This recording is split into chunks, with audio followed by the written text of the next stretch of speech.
Makadi SIS MELLY, ndiri kuno kuJoburg. Ndakaudzwa nezvegurupiri nevamwe kuti ndizamewo kutsvaga, ndine dambudziko guru riri kunditambudza. Ndingati muna August ndakashayikirwa nababa ndokubva ndaenda kumusha kuZimbabwe. Ndaenda kumusha kunochengeta baba, ndakasiya murume wandaigara naye nevana vangu.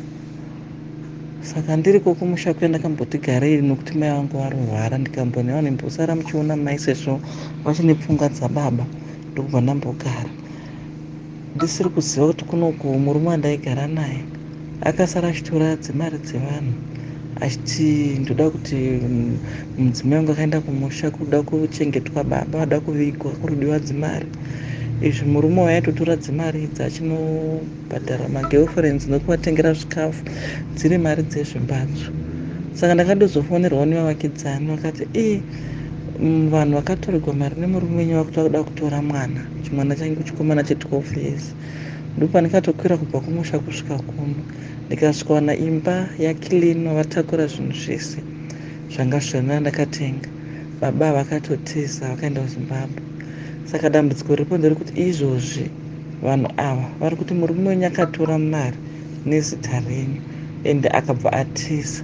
Saka nhau iripo ndeyekuti mimi ndinofanira kubhadhara mari iyoyo. Kana musina kuibhadhara tichatora mwana wenyu, its either mwana wenyu musikana kana kuti imimi, nokuti vanhu vacho ndevemuno Masuru.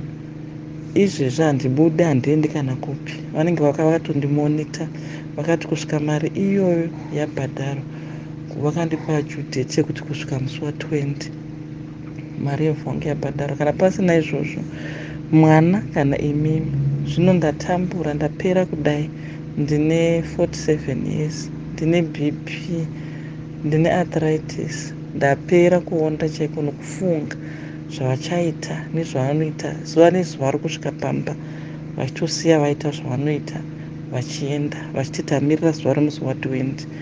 Zvino ndapererwa. Saka vanhu vakatonditiudza mai kutaura naSIS MELLY vanogona kukubetserai, ndo dambudziko rangu mwana wangu.